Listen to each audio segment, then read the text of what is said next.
This is why you go over your bike when you buy it. You don't put off the maintenance.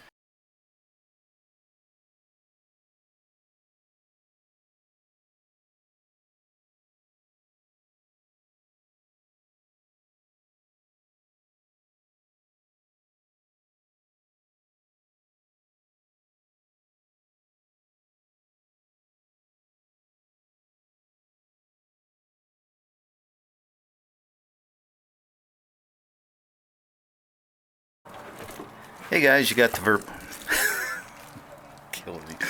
Hey guys, you got the Verbo widget with you. Just doing a little have you been there type updates. Just got done flushing the cooling system. I drained it, and then like some of the YouTube videos, I ran some water through there. I ran hot water through it, ran through nice and clear. And as you can see by the reservoir there, it's all nice and clean. And then you find this. This is my sender that I was going to replace for the fan switch. It's one of those things. Have you ever done that? You get everything refilled, you think you're all done. Anyway, here it is. So I'm going to have to fortunately I know it's clean, so I'll just drain it right back into a clean bucket. But, I thought I was done. The other thing is the bike's coming along good. I'll give you a little hint here. Got the new K270 in the front. Kind of a new look to the front end. There you go. I was gonna replace that clutch cable because I picked it up. Well, the thing is, the power bomb, guess where that power bomb sits? It sits right above the clutch mechanism. So, it's one of those things where you go, well, yeah, I'll just do this little 20-minute job, 15-minute job, and reroute the clutch, put the new clutch cable on. So anyway, I had to pull the power bomb to get to this little bracket and everything for the clutch cable. It's got a lot of rust around here. See, this is how the pipe looked. That's kind of interesting. It's got an oval shaped pipe. But anyway, it's one of those things where the pipe's off. I'm going to go ahead and polish it. And then while the pipe's off, I'll go ahead and got my little bolt bin there, so I'll go ahead and replace a lot of the fasteners and nuts and stuff like that. That are rusted like that. So I'm not putting those guys back on. The other thing is, in order to get the pipe off, you gotta undo the bracket. So now, as it goes flying, this is like the space station. Here, we'll do the space station flyby. That's just like Star Wars, man. That's just like Star Wars. So anyway, I'm gonna clean all the rust up off of this. And then the other thing is these bushings up here are trash. The rubber bushings and the little rubber tabs to where the side panels hit. I mean, they're so hard that they sound solid. So I'm gonna get some of those at the hardware store. Here's one of the bushings here. If I hold up to the camera, that helped. So anyway, at least these were so compressed that it was rattling around. So I'm going to take this one with me. And then I'll get new bushings, whatever it takes. There's like a...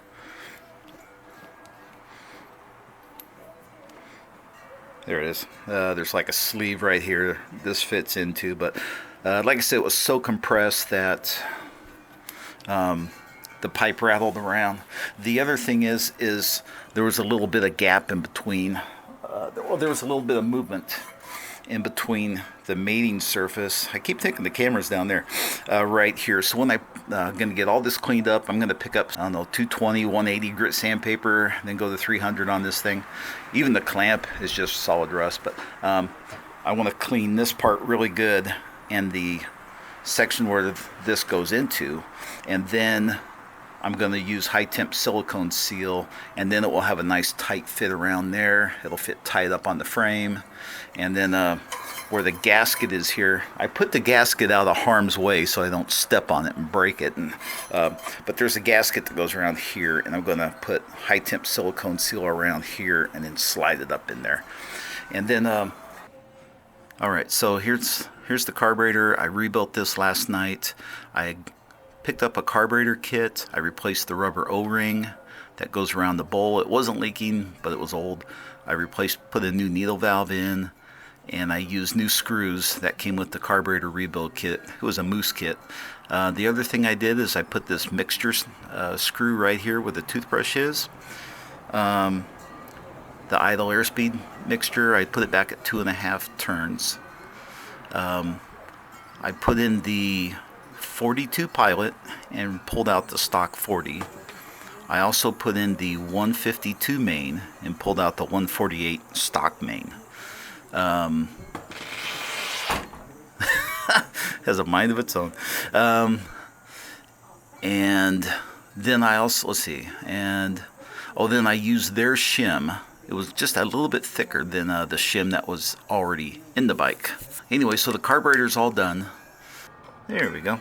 The other thing I did was, let me lift this up a bit.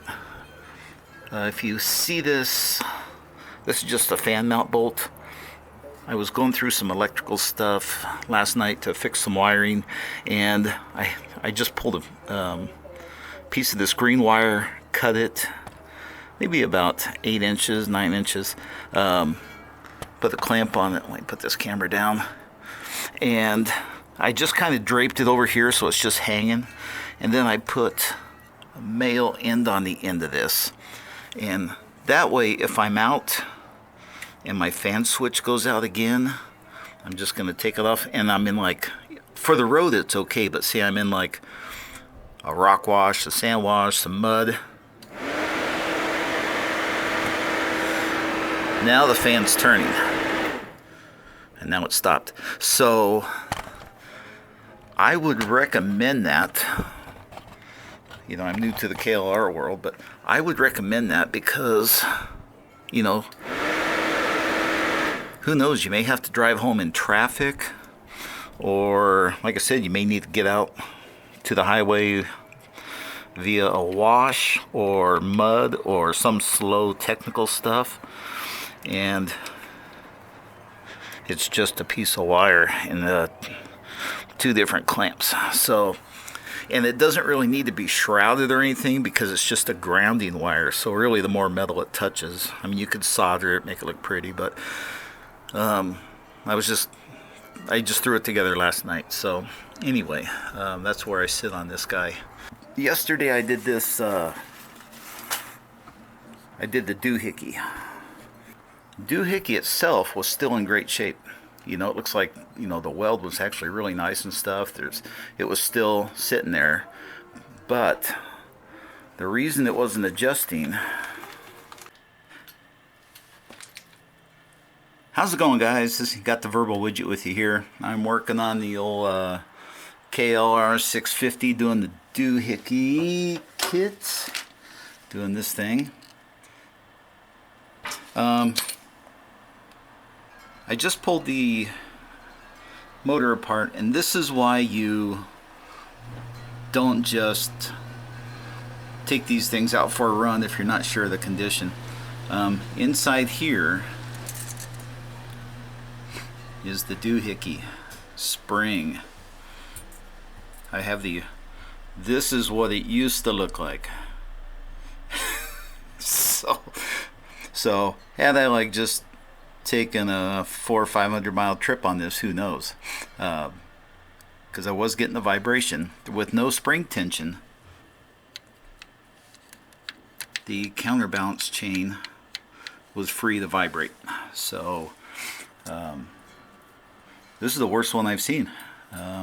You know, I've watched a lot of videos on how to do this, but yeah, that's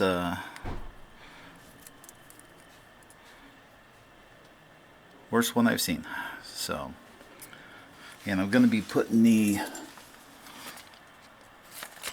Eagle Mike's torsional spring in. But yeah, I was stunned to find this. Not that one. To find this laying in here. You know, thank goodness it didn't. Whoops. Thank goodness it didn't do anything. The DooHickey itself seems to be okay, but I'll pull that apart and let you know. But yeah, had I not taken the time to do this, who knows? So anyway, guys, just wanted to share that with you. Talk to you later. Bye bye. Alright guys, just a little follow-up. I looked at the DooHickey itself. That's fine. This is the weld around there that's usually breaks. Looks like they actually did a nice job welding this thing. But here's the Eagle Mike one. Quite a bit beefier. No welds. That's about it. I think I'll throw this thing up maybe later tonight or something. But yeah, pretty crazy.